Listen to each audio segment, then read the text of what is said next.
Yay, Jennifer. Let's give her another really, really big round of applause, 'cause that was amazing. And thank you for the credit, but that's not my credit, because all I said, we're texting back and forth, is there's a song I think I've heard somewhere that you're a light in this world and you shine so bright. We're a light, something like that. And she said, okay. And she did all the rest. So yes, ma'am. And it is epic. Okay. And you are epic and you are wonderful. And good morning. Want to turn again to someone and wish them a good morning, or wave across the room, or say hallelujah, or whatever works for you? Yeah, awesome. Unity of Gainesville. I love it here. Thank you for inviting me back. I'm honored, and I just love being here, and the drive was lovely, and yay, moving around. Today, I'd like to talk about the balance beam of life, because after all, it was pretty hard not to watch some of the Olympics for 2 weeks, so perhaps some of it caught your eye or gave you some lesson that you are carrying with you since then. I love certain things. I didn't watch, well, it's impossible to watch everything, but I love the swimming, and I love the track, and I love especially the gymnastics. It thrills me to see people just jumping so high into the air. Simone Biles looked like she was flying most of the time. And that vault thing where they go jumping up and down and off of it, and the floor work. But what kept coming up to me was Jordan Chiles. And not the fact about the medal and not getting the medal, or maybe should get the medal or didn't get the medal, or sharing a medal and all that. It was all before that, because she had a really tough time the last few years, and she kind of fell off the interest of the Olympics and wasn't, getting along too well with life, it seems like. And then Simone said, hey, why don't you move to Texas for a while and join my gymnastics training thing, which if you've seen pictures of it, it's awesome. And Simone's doing a great job encouraging young people to get into gymnastics and giving them the support. And she did that. She did that for Jordan. But then during the balance beam, Jordan slipped. And some of the commentators were saying it's almost like contagious. Once one of them slips, you'll see other ones slipping or falling off of it. And I thought, wow, isn't that just like life? Because I know I'm not particularly good at a balance beam. No, we didn't put one up here. But even if I'm at the, this is my balance beam, right? It's flat and it's long, and it doesn't matter if you waver a little bit. But when I go to the park with my grandkiddos, now 12 and 10, I go and they usually have some kind of balance beam in the park. However, they're about this wide, and they're wood, and they're flat, and they are not raised in the air. And if you fall off of them or misstep, it's just a little trippy thing. But you can kind of picture that, where you're walking along. And what do the commentators keep saying about the balance beam? This one particular thing just kept coming up and coming up. They said that if you're a gymnast and you're walking the balance beam, what you need to keep your focus on is the end of the beam, right? Huge unity, new thought principle. Keeping your view, your eye, your consciousness on where you want to be, where we want to go, what we want, versus what's going on here. So I tried that at the playground, and I still had a tendency to look down. But we train ourselves, right? We train ourselves. I think many times in life we are doing that. We are looking at the stuff going around us, because some of it's really important, right? And sometimes it throws us off balance. And sometimes we're just not sure of the path ahead, or what we're doing, or where we're going. So that's sort of step one. How can we stay on the beam? How can we stay focused? How can we look at where we want to be? And have we been thinking about where we want to be?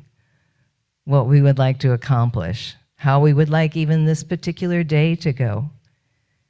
It's a good practice in the morning, when we're doing perhaps our prayer or meditation work, or just, rushing around like many of us do. What would I like this day to be like? What would I like to accomplish? What would I like Spirit to show up in today? What gifts could the universe surprise and delight me with on this day? And we can ask for guidance. Guidance is and can be, quote unquote, interesting, right? Sometimes we hear it, sometimes we don't.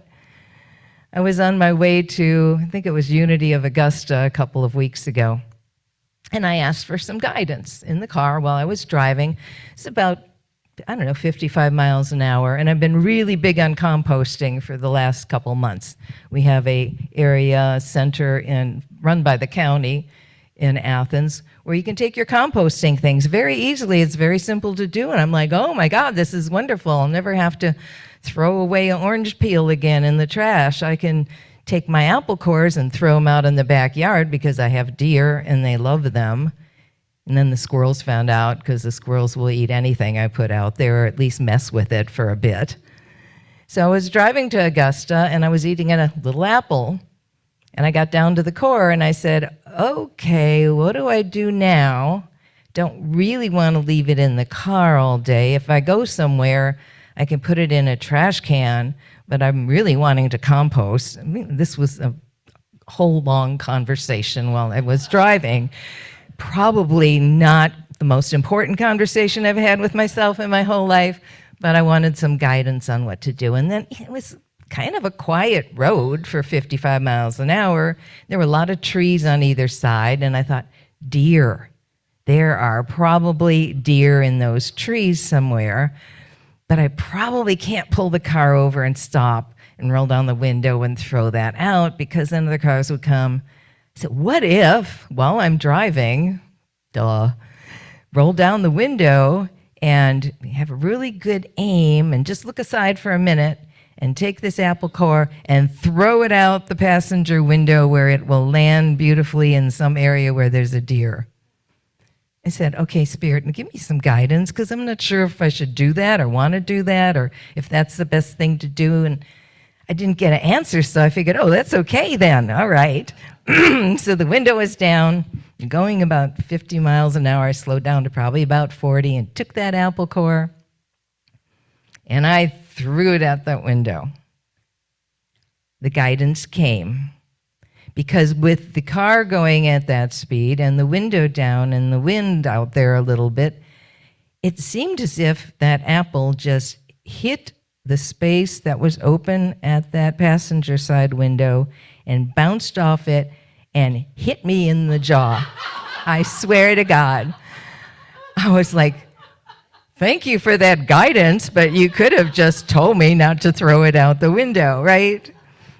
So think about that this week. You might want to ask for guidance when you are deciding whether to compost or whatever we're doing in life, because that's right. We can duck, we can put it in a napkin and wait till we get home, or whatever.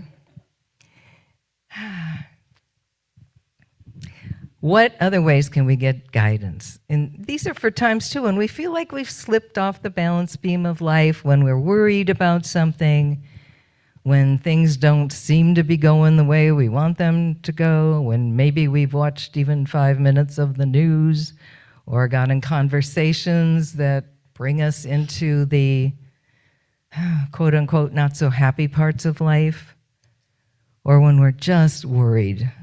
There's certainly a lot going on in the world. We can use the news to pray. It's about the only reason I watch it anymore. Just, okay, here's some prayer things, send out prayer requests. We can try to turn conversations around if we're caught up in them and just say, oh, thank you, I'm going to pray on that. We can walk away from conversations that aren't elevating us. We can just see love in everybody, because isn't that what unity teaches? What are the principles? God is love and everywhere present. And this is in everyone. That's sometimes the hardest one to figure, this spark, this light, this spirit, this God is in every single person on this planet. And then, of course, prayer and meditation, that our thoughts create our reality, and that we can put these principles into use as we use them. Other things we can do, we can journal. If we feel like we've misstepped or got out of alignment, we can write it down. Why did I feel that way? How can I move through that? I got worried the other day. I was walking in one of my favorite parks. It's called Sandy Creek Park, just north of Athens. I see Jennifer nodding her head. And there's a lake there called Lake Chapman.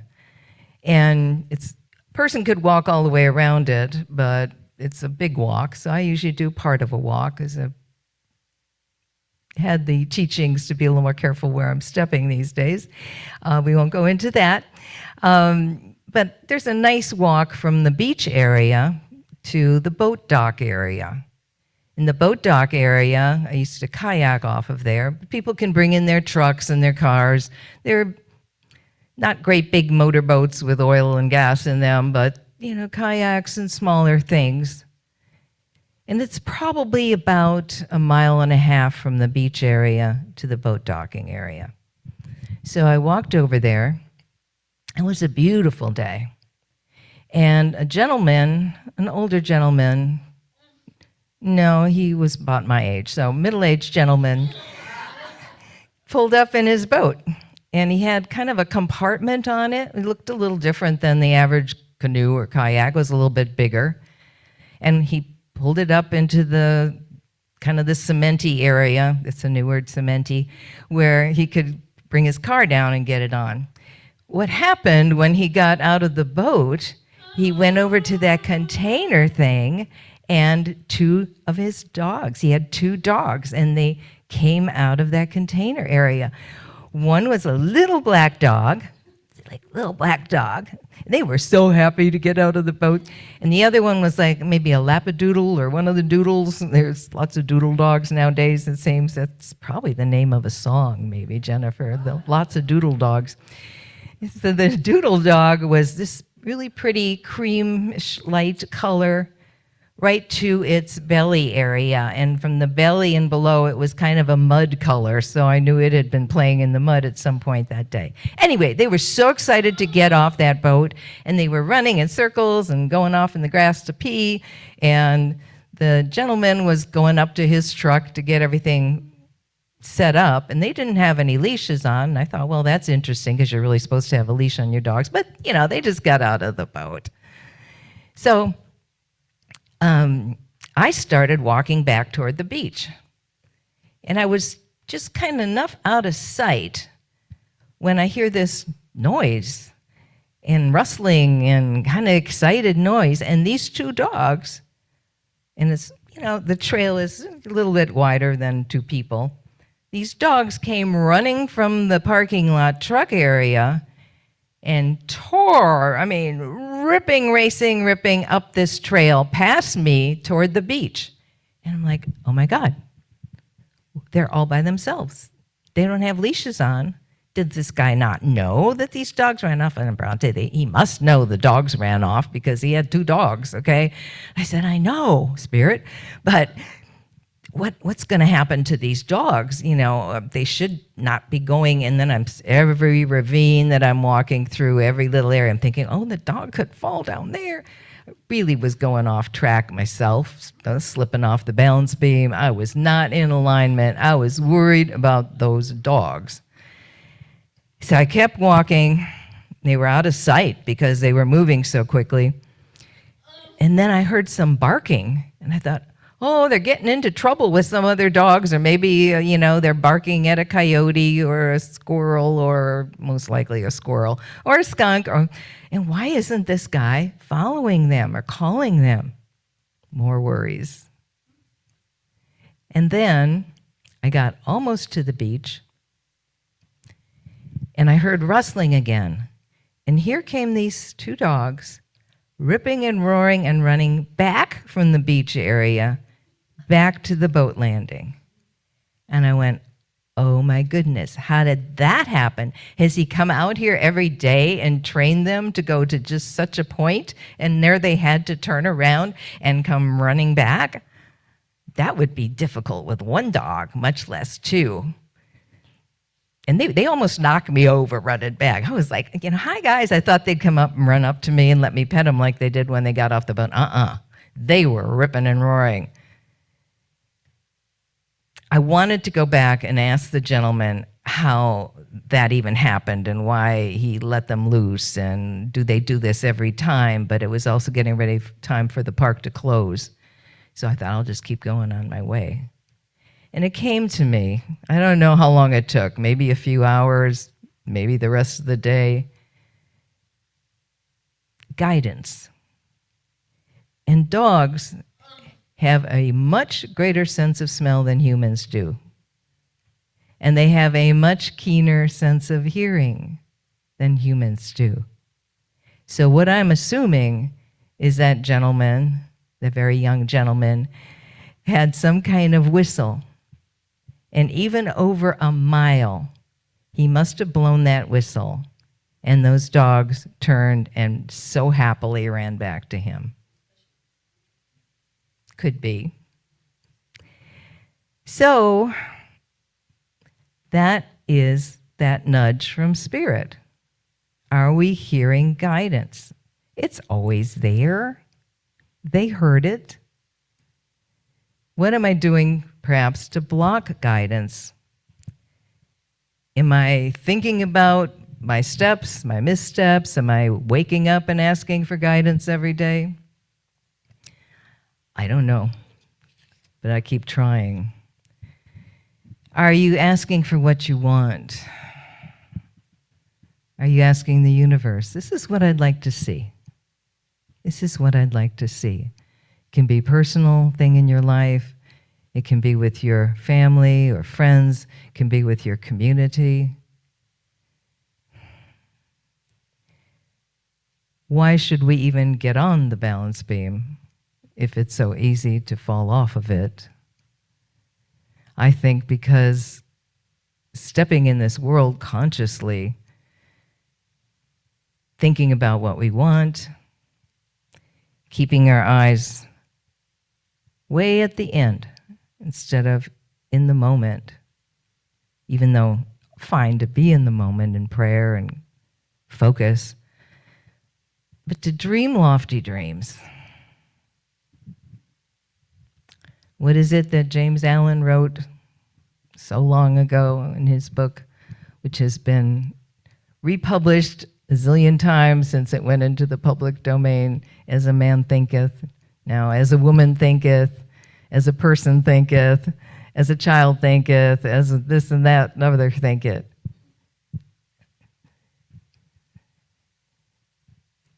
The oak sleeps in the acorn.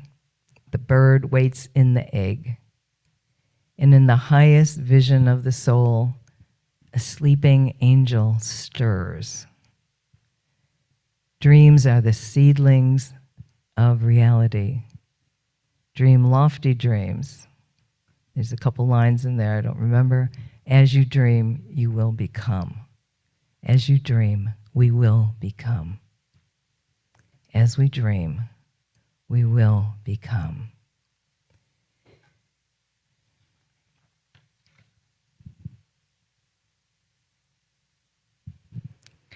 One way to stay centered no matter what is to look around us with awe and wonder and know that guidance is everywhere, all around us, showing up. It might be a line in a song that comes on the radio, and you go, dang, that's exactly what I was wanting to hear. It might be a quote from a book. It might be a conversation that you overhear. Just a little bit of something, and you go, wow, it's like I'm in the right place at the right time to hear that particular thing. Years ago, this popped in my head just now, which is why my notes stay pretty much unread. I was at the Milwaukee Zoo. My daughter was little, so it must have been 40 years ago. I had her at a very young age. No, I'm really happy about my age. We were just walking along, and I overheard a conversation from two people about the Milwaukee Brewers baseball game. That it was the most amazing game in history because something happened I don't even understand or remember the details now. But it was significant to me at the time because I needed to know something about baseball that day. And I was like, God put me behind these people where I overheard the conversation, Now, if you're wanting, that kind of input, might not be the best idea, and I didn't, to go up to them and say, hey, I overheard what you said, and it's just God just put me right behind you. Yes, God did, and I overheard what you said about the ball game, and thank you, because it's the most important guidance I've received today. Although, even if you said that, might give somebody else a nudge to open their ears to what possibly could go on. Are you asking? Are we asking? Are we asking for guidance in everything we do? We get in the habit of praying before we eat. I don't know if you still do that, blessing our food in some way or another. To me, it's not so much about blessing the food, even though I do want its best qualities, but it's pausing 2 or 3 times a day just for that prayer, just for that centering, just for that knowing. All these teachings we get from Unity, Charles and Myrtle, and all the wisdom, all the ways we look at the Bible or other sacred texts now, bring us so much wisdom. We can incorporate that into our lives at even a higher level by just sitting for a couple minutes every day in silence and say, hey, Spirit, Infinite, all that is, whatever our name is for the divine, thank you. I love you, you want? Help me see. Help me see the way these teachings teach me. Help me see God in everything. Help me know that things do work out for the best, even when it doesn't seem like it. Help me find ways to build community. The other day, this is just kind of interesting. I wasn't going to mention this either. The other day, I was listening to a Baptist minister that people had pointed to online. He gave this really empowering talk. And there was one thing he said in it that I really, really remembered immediately. He said, what is the cure for, or what is the opposite of divisiveness? And it gave me pause, because there seems to be the appearance of divisiveness here and there in our world, does it not? What is the opposite of that? I raised my little mental hand, and non-divisiveness. Well, no, that wasn't it, but it could be. His answer was community. And I thought, yeah. Divisiveness is what? Separation, right? Not listening, knowing I'm right and you're not, and y'all are wrong, and whatever. Divisiveness, community. Community. And he said, and you multiply that with multitudes. So perhaps think about ways to even build community more powerfully. It might be sharing these teachings with another person, even if they're in a different faith place. I don't identify as the Baptist, but I appreciate Baptist preachers. I'm part of the interfaith group in Athens. We've come to respect each other because we talk to each other and we listen to what each other believe in. But that line and that talk, just wow. Build community, bring people together, listen to people, bless people, pray for people.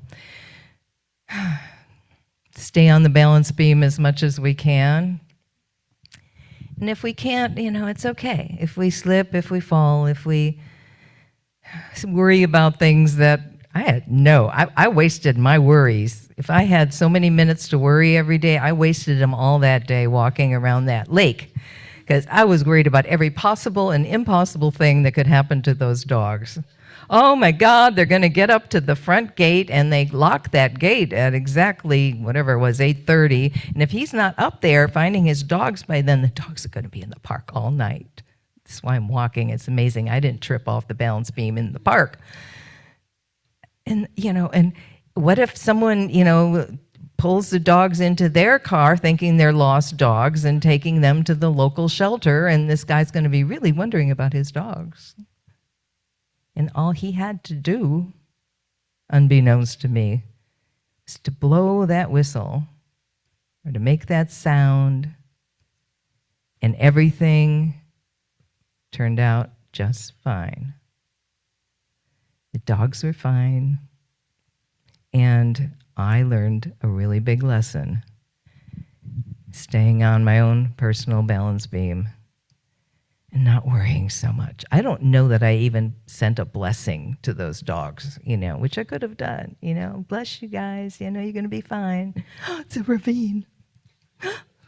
The park gates are going to lock. What I thought we might do, movement is so important when we're on a balance beam of life or moving through our lives, is to have a moving meditation. Now, if you're not comfortable getting up and moving around, if you prefer to remain seated, that's absolutely fine, of course. You can just picture yourself, if you want, again, everything is optional, by closing your eyes and picturing yourselves maybe moving around a lake or walking in a favorite place. Jennifer is going to play some quiet music. I'll guide a little bit. And then during it, for me, I love meditations that have a moment or a few moments of deep silence in them, because to me, that's when we can more clearly, perhaps,